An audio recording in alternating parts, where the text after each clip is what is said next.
and welcome back to the Simplifiers podcast, where we take topics in business and in life and simplify it. Now, friends, you are in for a special treat, because if you have listened to literally any episode on this podcast, this woman's work has seeped through into the underbelly of it all and has influenced quite a bit of what you hear on this podcast. So I'm thrilled to welcome her here and have this conversation with you today. Her name is Danielle LaPorte, and she is a member of Oprah's Super Soul 100, a group who, in Oprah's words herself, says is uniquely connecting the world together with a spiritual energy that matters. Now, she's the creator of the Desire Map series, which is a heart-centered approach to finding your true power. This book has been translated in 10 languages. It's a day planner system. It's a multimedia course. It's a top 10 iTunes app, a workshop.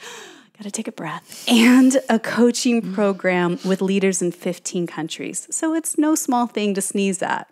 She's also the author of White Hot Truth and another book that I love, The Firestarter Sessions, a guide to creating success on your own terms. Now, Danielle has been named one of top 100 websites for women by Forbes, and Eve Ensler herself calls her a force field of energy, wonder, humor, and love, and I agree with that. Danielle's charities of choice are V-Day, a global activist movement to end violence against women and girls, and Charity Water, setting out to bring safe drinking water to everyone in the world.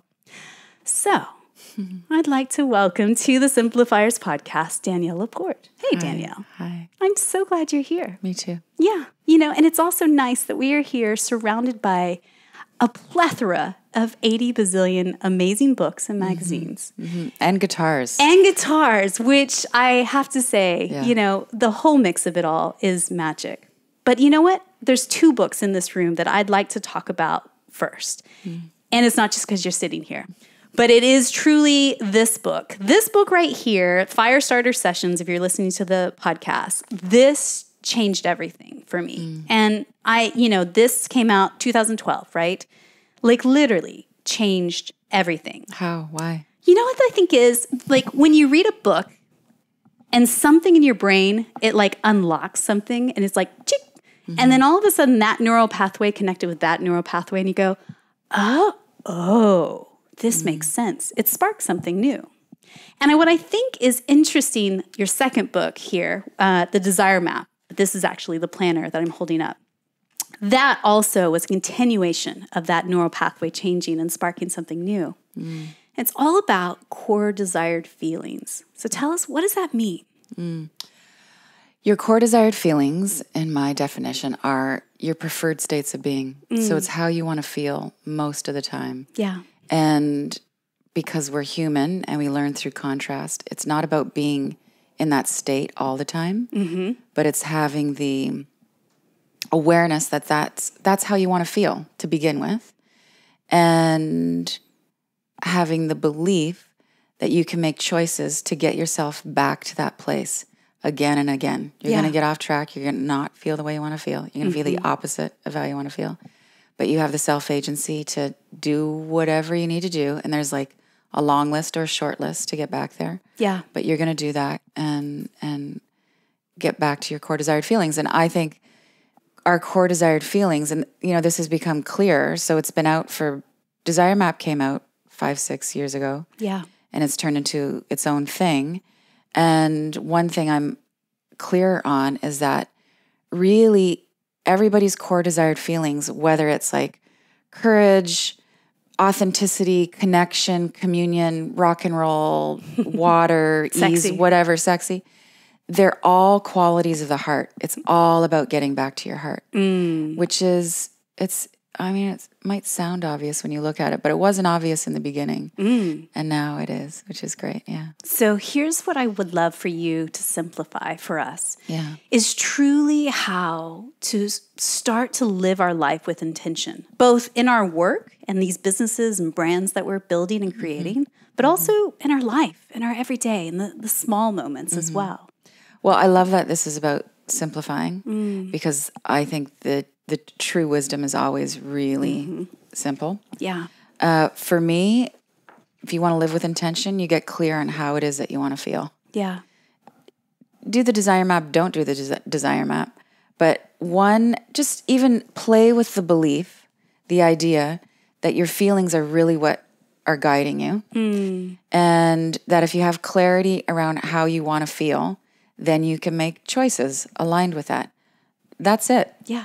It's really, It's simple. It's really that simple. But we make it so complicated because we're such funny human beings. We overthink. I have a badge on my purse that says the Overthinkers Anonymous Club. I mean, we do make it so much more complicated than that. Well, there's lots to get out of the way between where you are and getting to what you desire, and who you think you are and who you really are. Yeah.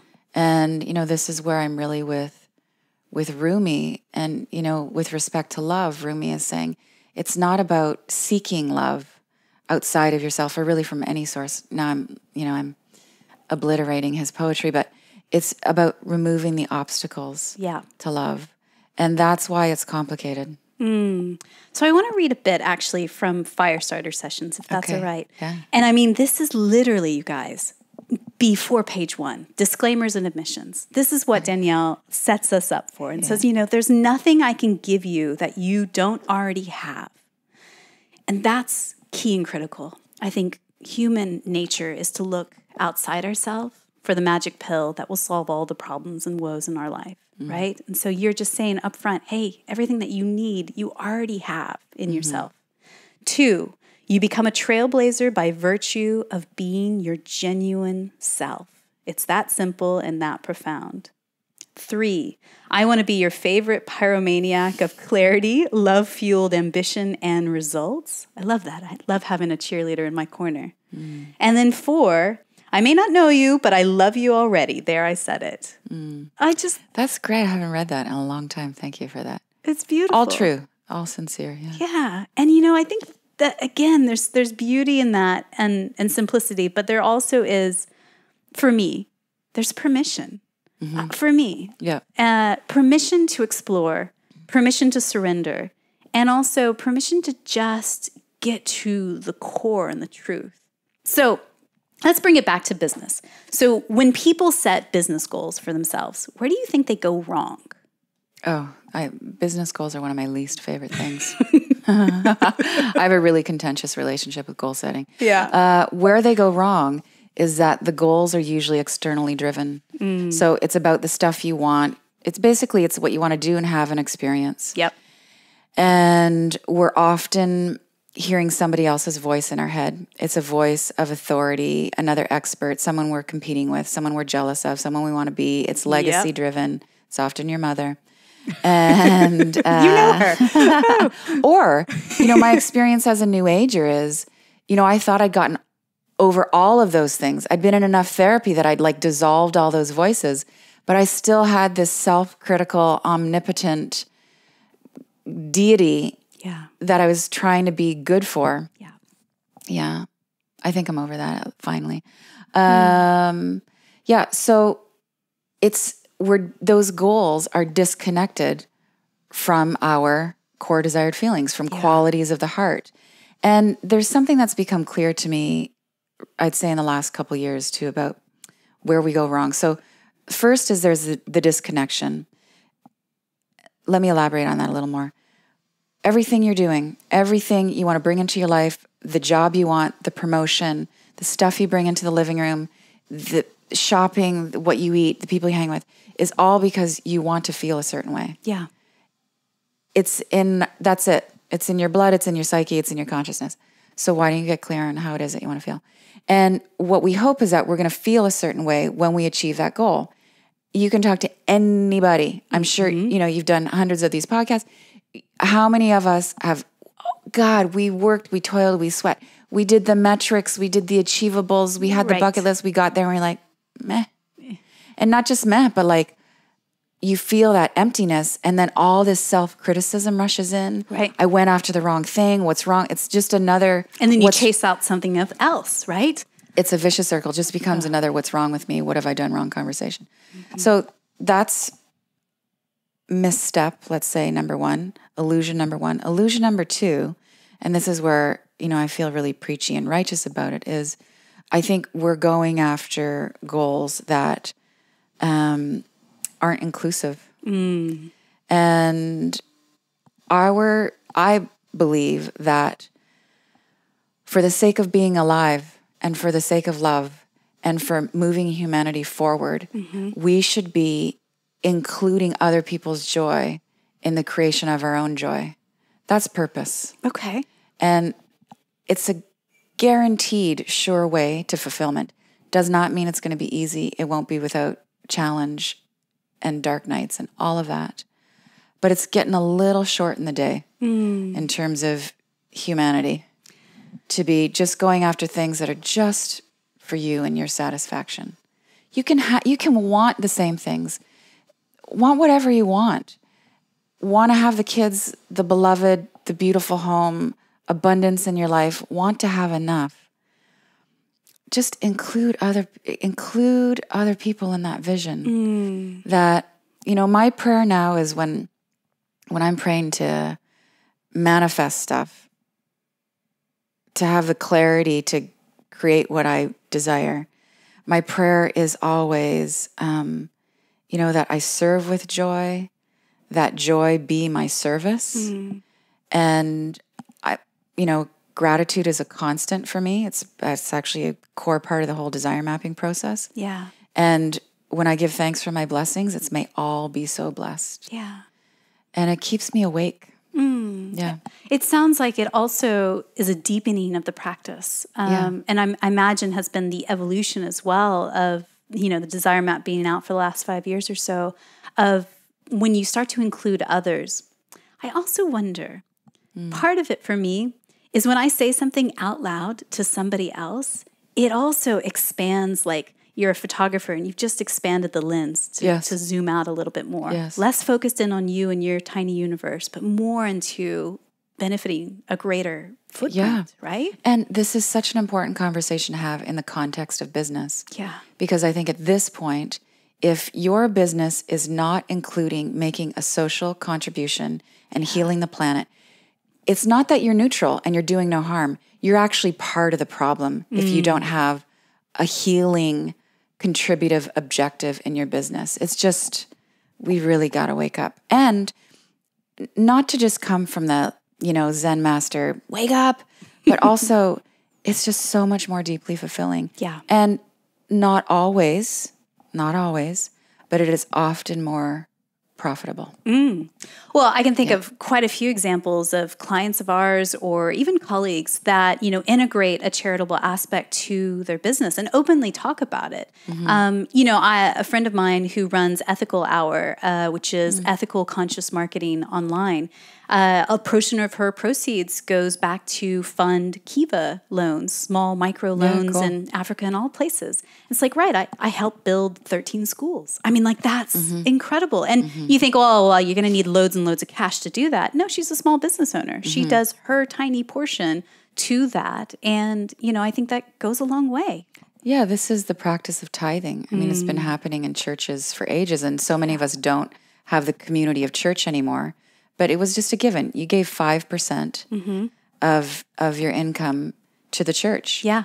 And it's time. Yeah. And I really want to use my platform. It's like, I love hearing people talk about how they're giving. Yeah. I think, I learned this from my early days, actually. This is a sweet moment being in London talking about this. But, one of my first real jobs and last jobs was working for the Body Shop when Anita Roddick was really just, at her zenith. Yeah.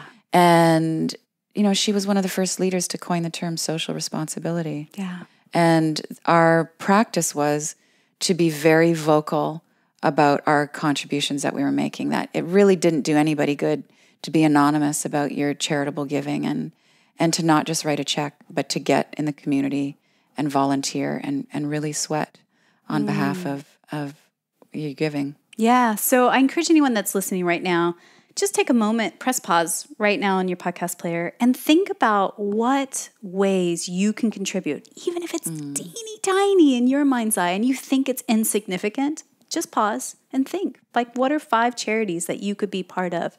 Whether it's volunteering to be on their board or just if it all is writing a check, then that's fine. Yeah. And come back and maybe something is in here and follow that thread a little bit deeper. Yeah. Okay, so I want to switch gears a little, and I want to tell you a little bit of a story. Okay. I'm curious. Flashback to November 2015. Think about where you were in your life. I'll tell you where I was. So I'm terrible with dates. You've already know that from our pre-conversation. I don't even know when my books came out, but you tell me where you were. Yeah. Okay. So November 2015, I am in Alicante, Spain, which is a beautiful bottom right corner of Spain next to the beach, beautiful blue skies. And I was having a bit of an existential crisis. My business was going fine. A deal or two had gone a bit not as expected, and it shook my confidence. And so I realized at that moment, I need to take a break. I need to take a break. I need to take myself to an Airbnb in the middle of nowhere, Spain, and get clear on what it is I want and need and where I want to head next.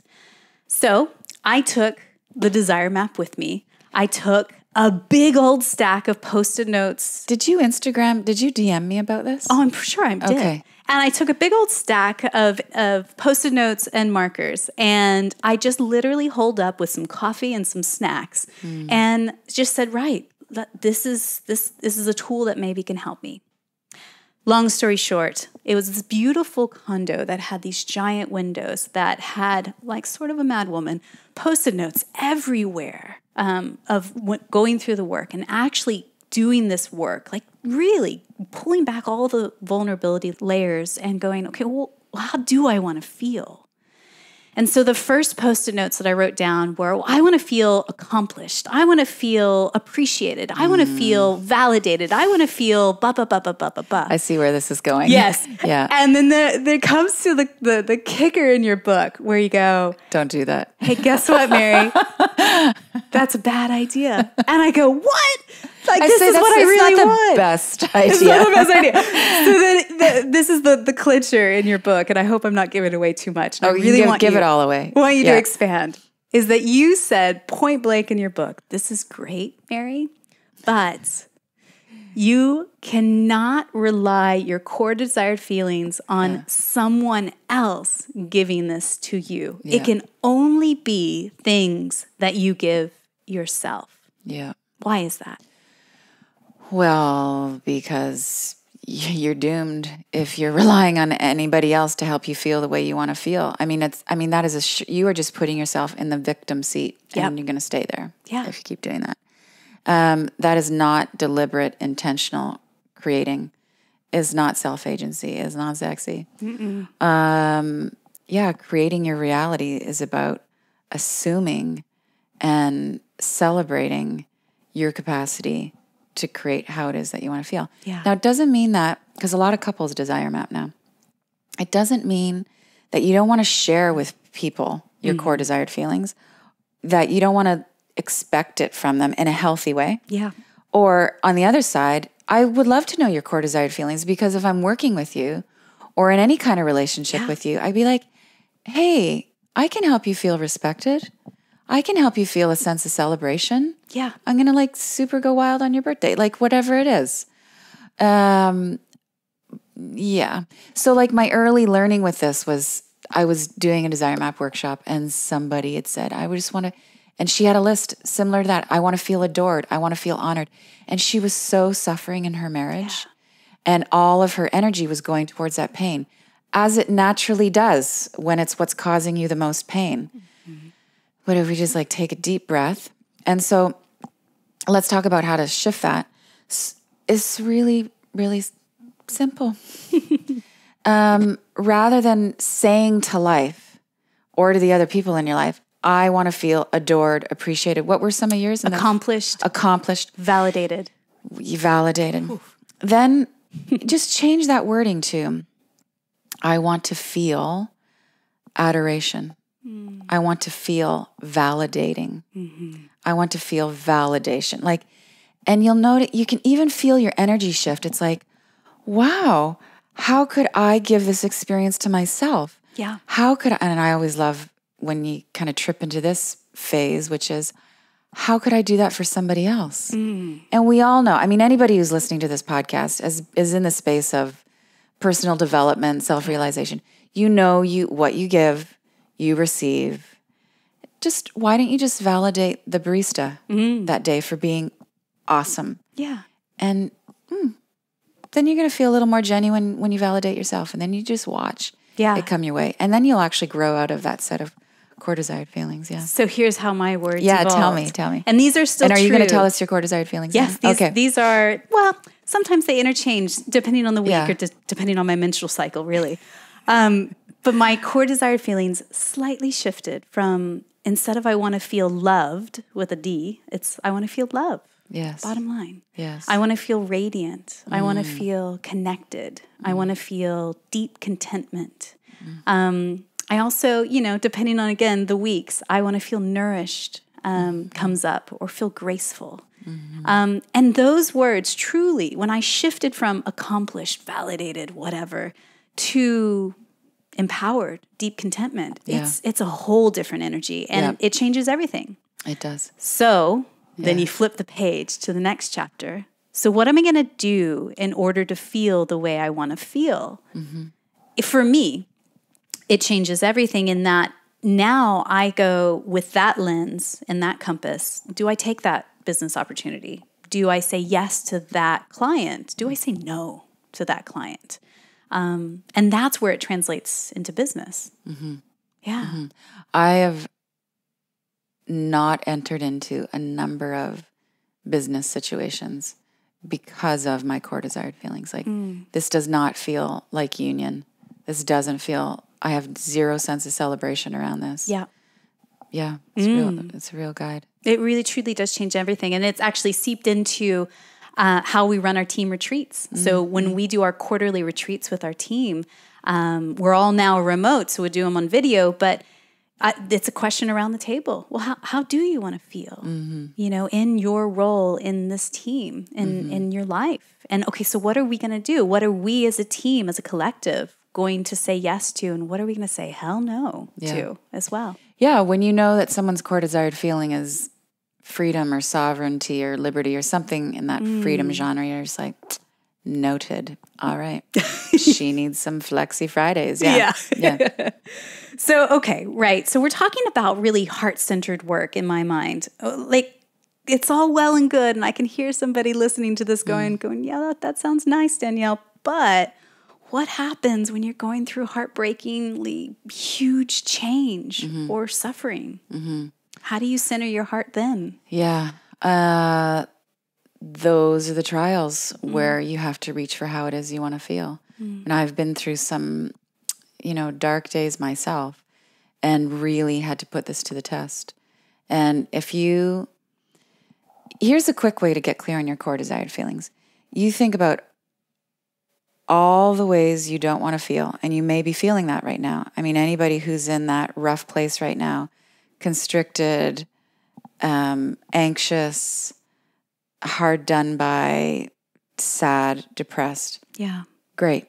You're aware of those things. You're not denying those things. You're going to honor and respect those things. What's the opposite of those things? Those are your core desired feelings. Lit up, joy, flow, presence, whatever it is. And you can just make a micro choice that day. What are just 5 little tiny baby things that day that are going to help you feel a little closer to those things. Yeah. Yep. And then also using your heart as your guide. And this is a muscle to work. So a lot of people who've really head center, logic driven, externally driven goals. This is a real paradigm shifter for them. It's like, how can I even hear my heart? You might not at first. You exercise, just go back, breathe into your heart center, literally your heart center, and what comes to mind? And maybe it's just one word that just says easy. Make the easy choice. What's the easy thing to do today? Yeah. I think what's interesting for me is when I tap into that intuition, that tiny little voice inside me, I sometimes like to imagine her as my 8-year-old self. And when I was 8 years old, I used to love to hide underneath the stairwell in our townhouse. And that was just my cozy little spot, close the doors and have my little space. And what I've learned over the years, certainly following your work and how it's influenced my work and how I help others, is when I listen to her and truly listen and not just say, oh, yeah, I should do that and I'll do that later. But actually to listen and say, and she says, God, I really need to be nourished today. I go pause, big glass of water. It could be as simple as that. Hydration is everything. So simple, so powerful. And I think what happens is little Mary inside goes, oh, you're listening. I'm going to speak up a little louder next. Oh. And I'm going to speak up a little more. Can we talk about inner child work? Yes. Okay, this is simplicity. Whether it's 8-year-old Mary or it's your baby self or your 3-year-old or your 10-year-old, that is what is life transforming. Yeah. Because when you honor, so again, many people listening to this, I'm sure you're familiar with inner child work. Really, it's a metaphor for your deep sensitivity. And culturally, more specifically within business, feelings themselves are pathologized. We are talked out of, we are shamed out of being overly sensitive, especially with women. We're called hyper emotional. Actually, our capacity to be in our feelings, know our feelings, express our feelings, and P.S., be aware of everybody else's feelings in the room is a superpower. It's the superpower that's going to heal the planet, bring people together, mend all kinds of divides. So we need to be leaning into that. It's a different kind of leaning. Yeah. I'm not talking about another kind of leaning in that's been lean into the drive. No. Lean into the deep sensitivity, honor that deep sensitivity. And you're learning how to mother yourself. Because when you're not mothering yourself, when you're not taking care of yourself, you are prey to all sorts of other messaging and everybody else's agenda. And that's how you get adrenal fatigue. And that's how you go bankrupt. And make bad decisions. And you make bad decisions. And live a misaligned life. Yes. And integrating, tending to 8-year-old Mary, deep sensitivity. It's revolutionary. Yeah. If that's a one takeaway you get from this conversation, think about Mary's 8-year-old self. Yeah. Think about your own 8-year-old self. And what does he, she, they need that day? And if it's more play, and it doesn't mean you're not going to be a baller and get a ton of shit done and rock it, but just leave some space for rest. Maybe eat your sandwich outside in the sunshine. Yeah. Or, my inner child loves attention. Yeah. So it wasn't about tending to my inner child would come up a lot with speaking gigs and with events. And I used to have this pattern of I get really sick. It's a great self-sabotage thing before gigs because I wasn't tending to my deep sensitivity. Yeah. Pushing too hard, whatever. But I also realized that my, little Danielle wanted to go rock it. Just remember she was there. And I get to love the attention. I had a real pattern for rebuffing stuff. Oh, it's not me. You did all the work. It's not my deflect. Deflect. Yeah. And a certain part of that is super healthy. But rest and play.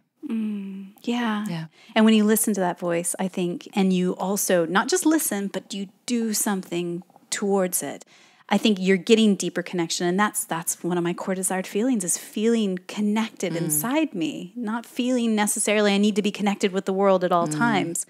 You listen. That's where transformation happens. So again, coming back to business terms, aligning your business goals and your revenue numbers. I mean, are you going to take the book deal? Or are you not going to take the book deal? Yeah. Are you going to say yes or no?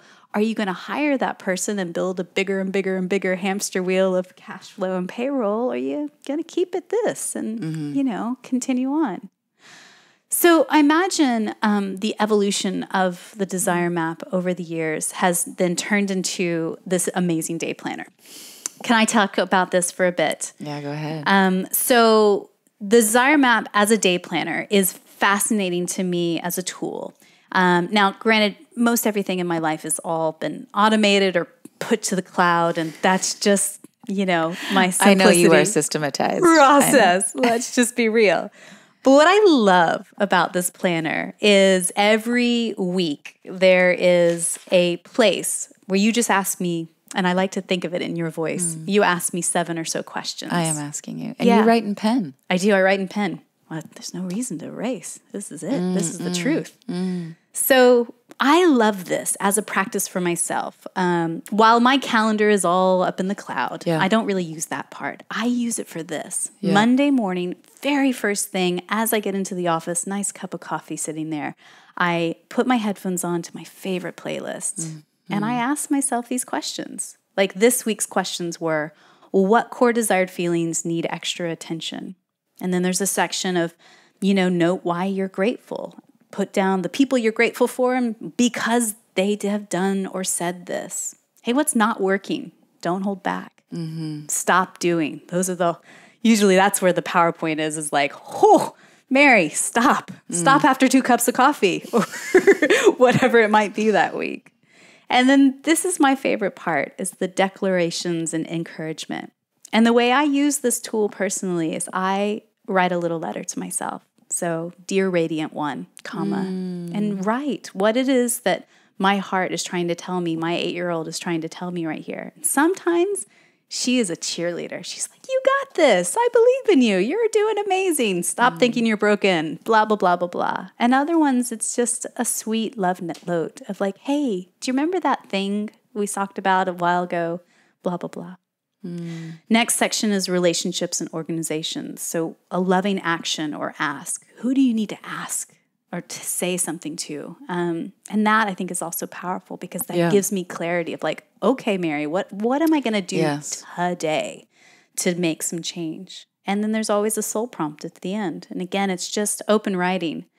I feel like literally using your planner, there's a book inside here for me. Whether I ever release that book out into the world, but I've done so much writing and so much clarity work that it keeps me, and it takes 1 hour, Monday morning, keeps me laser focused in on what's most important. 6 or 7 questions. Oh, I love that account. Yeah. Thank you. That gives, I should create just a journal. I should pull all that out and create a separate product for people who have other day planner systems, which would essentially be competing with myself, but that's okay. But okay, I think noted. For me, it's perfect. And then at the end of the month, there is kind of an assessment. Like, how did this month go? What didn't go as planned? All of the things as well, which I really loved as well. But again, I think my poor little goldfish brain, 8 seconds later, I'm like, oh, hello, shiny. Oh, hello, shiny. Yeah, but that all soaked in. This keeps me here. Yeah. I mean, everything I'm creating now are tools for reflection. Yeah. I really am. I'm clear. I exist to alleviate suffering and amplify joy. It took me a long time to figure that out. And we do that by creating tools to live a more reflective life. Yeah. Because we're just not stopping enough to be contemplative. And and reflection is, I think, reflection is like yoga for your spirit. We have to do it to stay well. Daily practice. Yeah. If I do yoga once a quarter, I hate it. I fucking hate it. If I do yoga a couple times a week, I'm like, this is pretty good. I enjoy it. Yeah. So it's a daily thing. So just out of curiosity, what are your core desired feelings at this moment? At this moment, my core desired feelings are love, union, vibrant, celebration, and joy. And so mote it be, right? Yeah. So if you're intrigued by this day planner, I highly, highly recommend that you get your hands on them. Danielle is going to be releasing the 2020 Desire Map Planner Collection very, very soon. So click the link in the show notes for access to that. And also our listeners get $5 off. Hey. It works. Yeah, I love it. So make sure to click over to our show notes at thesimplifierspodcast.com, or you can simply go to daniellelaporte.com/planner and click in the discount code Simplifiers. Now, you got to know how to spell Simplifiers to actually get it right. So might as well just go over to our show notes, and then you'll figure it out from there.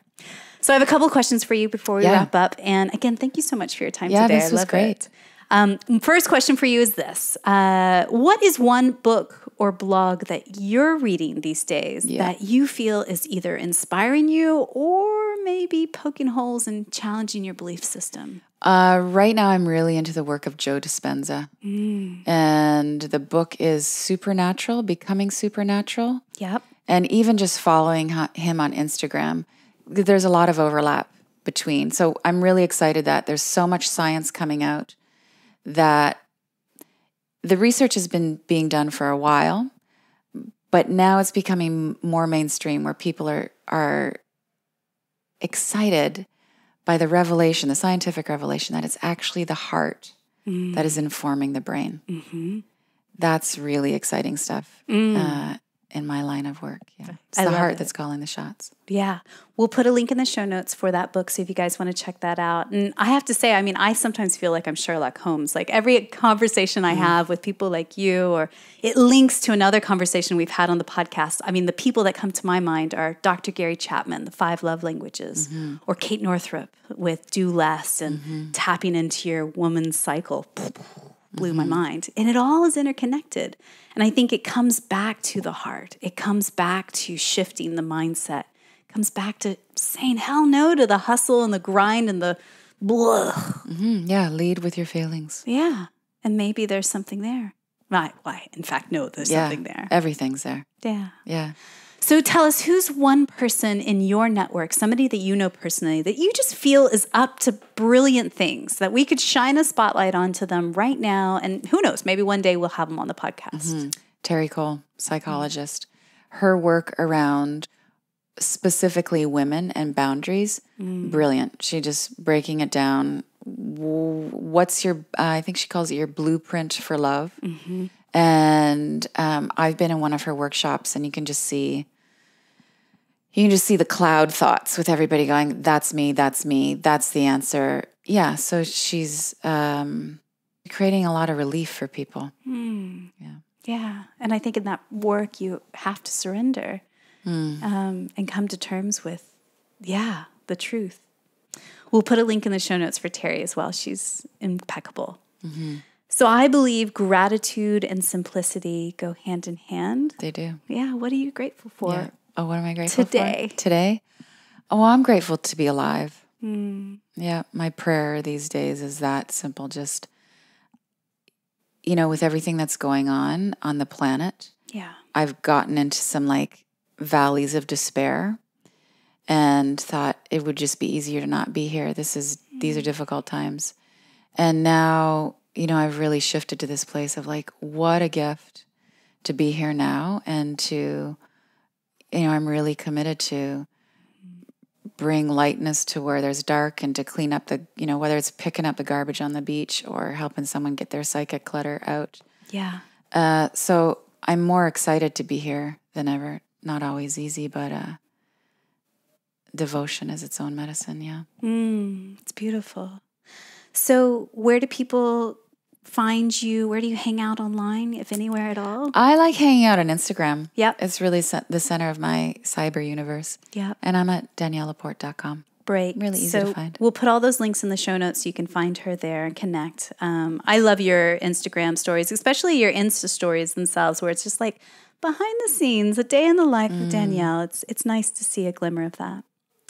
So I have one final question for you, but before I ask you that, I want to show you a little thing. Okay. So 7 years ago, you and I met. Yeah. Very briefly. Yeah, where were we? Literally 30 seconds in your life, a blip. You've probably met thousands and thousands of people. You're speaking at the Texas Conference for Women. Oh, God. Your book, The Firestarter Sessions, just had come out, I think, shortly before that, right? Yeah. And you were signing books. And so here I come. Did we hug? Did I hug you? Oh, of course we hugged. Yeah. Yes, we're both huggers. And you wrote in something in my book, love. And I remember to this day what you said to me. You said, Mary, do all things with love. And it was simple and it was just sweet. And it was good just a one. moment. And you know what I remember from that is, I'm a business coach. We do thousands of things in a day, but we don't even realize what the little moments add up to and how those ripple out in such profound ways. So I just want to take a moment to acknowledge you. Those 1,000 daily choices that you make and those thousands of people that you touch in any given shape or form, they ripple. And I think, just to remember that is that all it takes is one. And then it ripples out. And that's how we change the world. That's how we do it. So thank you. I really felt that. Thank you. Yeah. So my final question for you today is this. Someone, somewhere out in the world is listening to this podcast right now. And she is inspired. She started to think, well, what are my core desired feelings? What is it that I truly want to feel before I even figure out what I'm going to do to live my life with intention? But she is going through some big, heartbreaking change. If you could whisper one thing into her ear right now just to encourage her, what would you say? It's so worth it. You get to the other side. It's inevitable. It is preordained that you get to the other side. Thousands, hundreds of thousands, millions of people have been through what you're going through, and they got to the other side. You will be more love, more radiance, more beauty, more wisdom, more truth, more joy, more balance, more harmony. It's there. This is one step to vitality. Yeah. Thank you so much for your time today. Oh, thank you. This was great.